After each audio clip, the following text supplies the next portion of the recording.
Selamat datang kembali di ruang sunyi ini, di arsip tengah malam. Sebuah tempat di mana batas antara fiksi dan realitas menjadi kabur. Malam ini, kami mengajak Anda melepaskan diri sejenak dari dunia yang Anda kenal.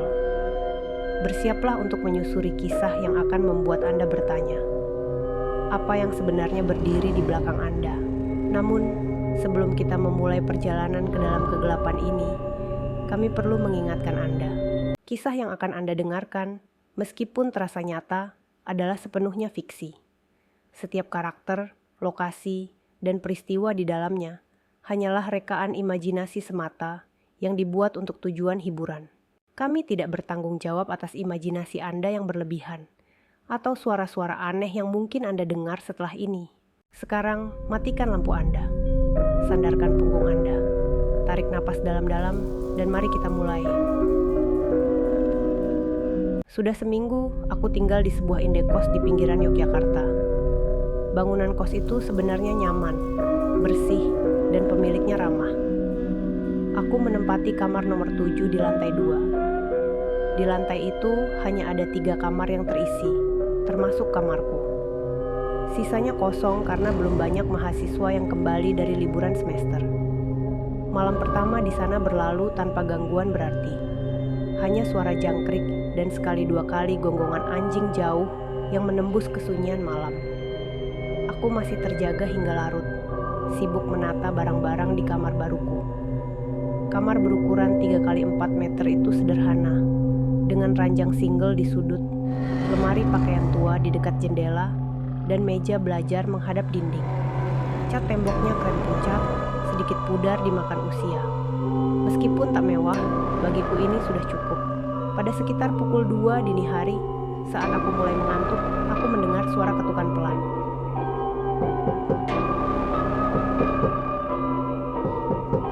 Suaranya terdengar dari arah pintu kamarku.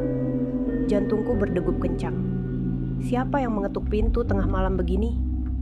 Dengan ragu, aku turun dari tempat tidur. Lantai keramik terasa dingin di telapak kakiku. Aku menempelkan telinga ke pintu sunyi. Tidak terdengar apapun selain detak jantungku sendiri. Mungkin aku salah dengar, pikirku. Mungkin suara kayu atau angin. Aku kembali naik ke tempat tidur dan memaksakan diri untuk tidur. Keesokan paginya, aku bertemu dengan penghuni kamar 6, tepat di sebelah kamarku. Dia seorang pria berkacamata, mungkin sedikit lebih tua dariku. Saat kami sama-sama mencuci muka di kamar mandi umum, aku menanyakan apakah tadi malam dia mengetuk pintuku. Dia tampak bingung. Tidak, aku tertidur pulas semalam. Jawabnya singkat. Ia tidak banyak bicara, terkesan pendiam. Aku mengangguk saja, merasa mungkin aku memang berhalusinasi karena kelelahan.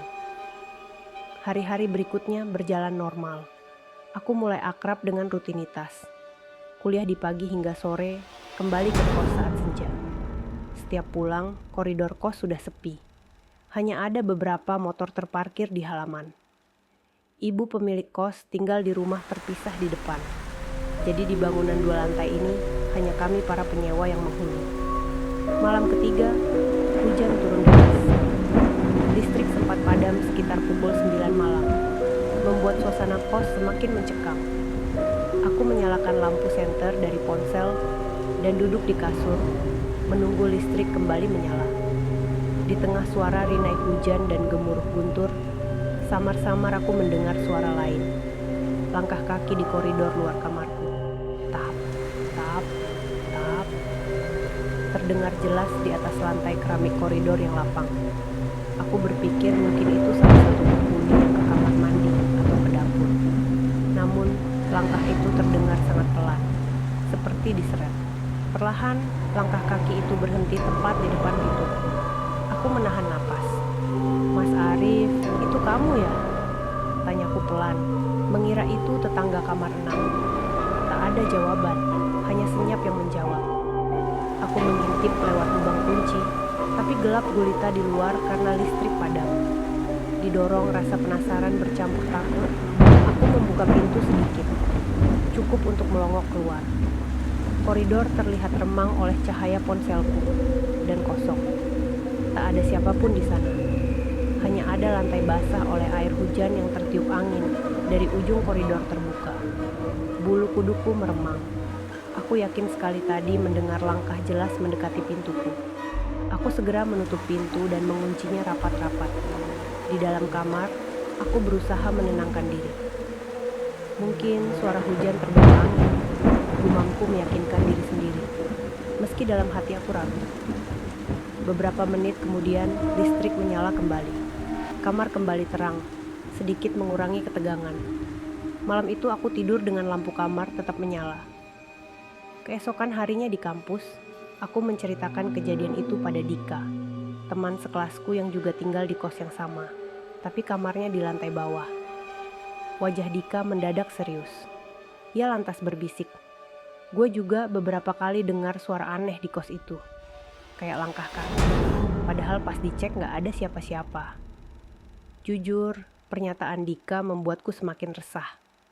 Ia menambahkan, "Ya udahlah, mungkin tikus kali yang lari-lari di plafon."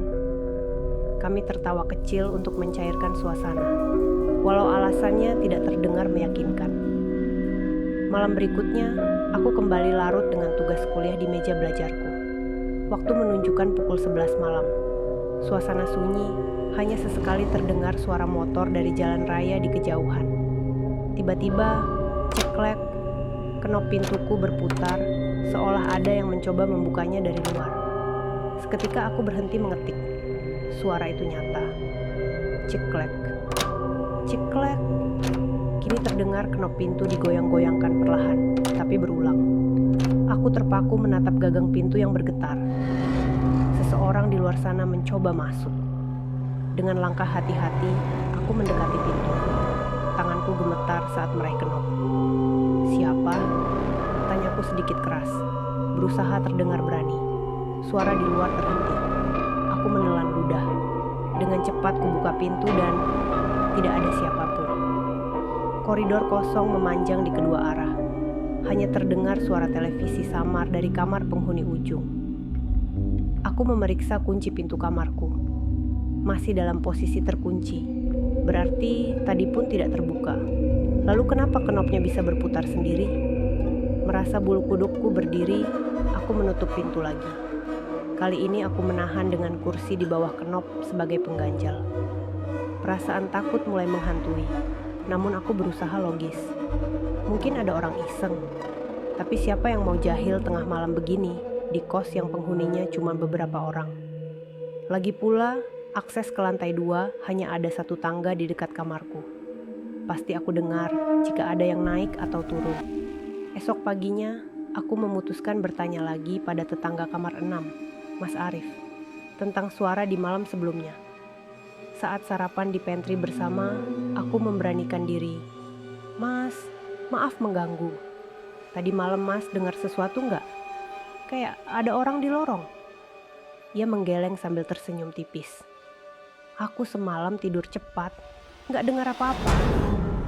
"Kenapa, Dik? Ada apa emangnya?" Aku pun menceritakan sekilas tentang kenop pintu kamarku yang seakan ada yang memutar. Raut wajah Mas Arif berubah sedikit terkejut. Namun ia buru-buru berkata, "Mungkin angin atau tikus deh. Udara malam kan kencang, suka bikin pintu bunyi." Aku hanya mengangguk, meskipun alasan itu terdengar tak masuk akal. Kenop pintu yang memutar sendiri karena angin. Rasanya sulit dipercaya. Selang beberapa hari, suasana di kos kembali tenang. Tidak ada kejadian aneh. Aku mulai bisa tertidur normal tanpa lampu. Namun, biasanya ketenangan seperti itu justru pertanda sebelum badai.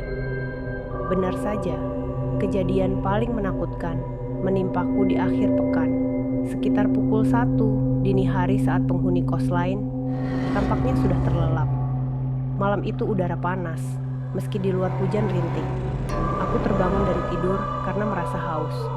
Dengan mata setengah terbuka, aku turun dari tempat tidur untuk mengambil botol air di meja. Saat itulah aku mendengar suara samar dari balik dinding di sebelah tempat tidur. Dinding sebelah itu berbatasan dengan kamar 6, kamar Mas Arif. Awalnya terdengar seperti suara gemericik air. Aku berhenti sejenak, mencoba mendengarkan dengan saksama. Ya, jelas sekali. Seperti suara air mengalir atau orang sedang mandi. Aku melirik jam di dinding. Pukul 1 lewat sedikit. Agak aneh ada orang mandi tengah malam begini. Tapi mungkin Mas Arif habis lembur dan baru pulang. Lalu mandi. Aku tidak terlalu memikirkan dan melanjutkan minum. Namun, beberapa menit kemudian, suara itu tak kunjung berhenti. Bahkan kini terdengar seperti pintu kamar mandi diketuk pelan dan sesuatu jatuh di lantai. Rasa penasaran mengusikkan tubuh. Mungkinkah Mas Arif baik-baik saja? Kenapa mandi lama sekali? Akhirnya aku memutuskan keluar kamar. Koridor sepi diterangi lampu temaram. Kamar 6 tepat di samping kamarku. Hanya terpisah beberapa langkah. Pintu kamar 6 tertutup rapat. Aku ragu sejenak sebelum mengetuk. Tak ada respon. Suara air masih terdengar di dalam. Ku coba panggil pelan. Mas Arif. Mas Arif, semuanya oke? Tetap tak ada jawaban. Khawatir terjadi apa-apa.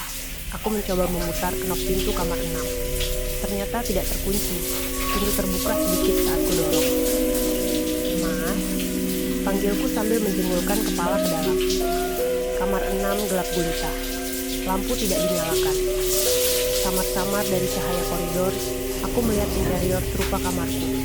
Ranjang, lemari, meja. Suara air berasal dari kamar mandi dalam di kamar itu. Pintu kamar mandinya sedikit terbuka dan terlihat cahaya lampu kamar mandi menyala dari celahnya. Hati-hati aku melangkah masuk. Bau lembab tercium di udara, bercampur aroma sabun. Mas Arif? Tanyaku lagi. Suaraku menggema pelan. Aku mendekati pintu kamar mandi yang terbuka itu. Benar saja, keran shower menyala. Air mengucur deras ke lantai. Uap tipis mengambang di udara, membuat cermin di atas wastafel berembun. Tapi anehnya, tidak ada siapapun di kamar mandi tersebut. Kamar mandi sempit itu kosong. Tirai shower tersibak, seolah baru digunakan. Lantai becek, tapi tidak ada tanda-tanda keberadaan penghuni. Dengan panik, aku mematikan keran shower untuk menghentikan suara gemericik yang mulai membuatku semakin gugup. Degup jantungku berpacu cepat. Jika bukan Mas Arif yang mandi, lalu siapa? Kenapa air menyala sendiri? Pandanganku berkeliling gelisah. Tiba-tiba, brak! Pintu kamar 6 di belakangku tertutup dengan keras. Aku terlonjak kaget, spontan berlari keluar kamar mandi. Ruangan kamar 6 kini gelap gulita. Pintunya entah tertutup oleh siapa. Kutekan tombol lampu di dinding. Kamar pun tersinari cahaya putih. Tak ada siapa-siapa. Aku benar-benar sendirian di kamar itu. Dalam kepanikan, aku segera meraih pintu kamar 6 dan menariknya terbuka. Lalu tanpa berpikir panjang, aku berlari keluar ke koridor. Kembali ke kamarku sendiri. Napasku memburu, tubuh gemetar hebat. Di koridor, aku berdiri sejenak menenangkan diri. Aku menoleh ke pintu kamar 6 yang kini terayun pelan terbuka lebar karena aku tinggal begitu saja. Dari posisiku, aku bisa melihat sekilas ke dalam kamar 6 yang terang benderang. Kosong. Tak lama kemudian, tampak ibu kos berlari kecil menaiki tangga sambil menggendong sesuatu. Ia rupanya mendengar suara pintu dibanting. Raut wajahnya khawatir. Ada apa? Ada apa ini? Kenapa ribut malam-malam? Tanyanya cemas. Beliau mengenakan daster dan jelas baru terbangun. Di dekapan tangannya ternyata seorang bayi. Anaknya mungkin, yang kini menangis karena terkejut. Aku masih syok. Keringat dingin membasahi pelipisku. Dengan suara bergetar, aku mencoba menjelaskan. Tadi, saya dengar suara air dari kamar Mas Arif, Bu. Saya kira ada apa, jadi saya cek. Tapi kamarnya kosong, nggak ada orang. Tiba-tiba pintunya ketutup sendiri, keras sekali. Mendengar itu, dahi ibu kos mengernyit. Mas Arif, kamar 6 kosong kok mas, nggak ada yang nempatin sejak bulan lalu. Mas Arif pulang kampung, nggak balik-balik, ujarnya pelan. Aku tercekat. Tatapanku beralih perlahan ke pintu kamar 6 yang terbuka. Lampu di dalam masih menyala terang. Kosong. Lalu, siapa lelaki berkacamata yang kulihat dan ajak bicara beberapa hari lalu di kamar mandi? Aku jelas ingat percakapan dengannya. Suaranya, wajahnya, semua terlihat normal, manusiawi. Tenggorokanku kering. Aku menatap ibu kos tak percaya. Bu, tapi saya sempat ngobrol dengan pria di kamar 6. Beberapa hari yang lalu, pagi-pagi, suaraku nyaris berbisik. Ibu kos menggeleng cepat. Nggak mungkin, kamar 6 belum ada penghuni baru.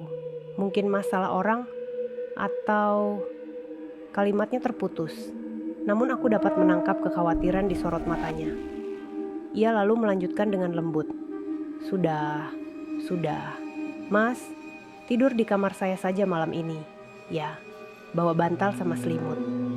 Nanti kita berdoa bersama malam itu. Aku akhirnya tidur di ruang tamu rumah ibu kos, ditemani lampu terang benderang dan lantunan ayat suci dari ponsel beliau yang diputar pelan. Tentu saja, mataku sulit terpejam.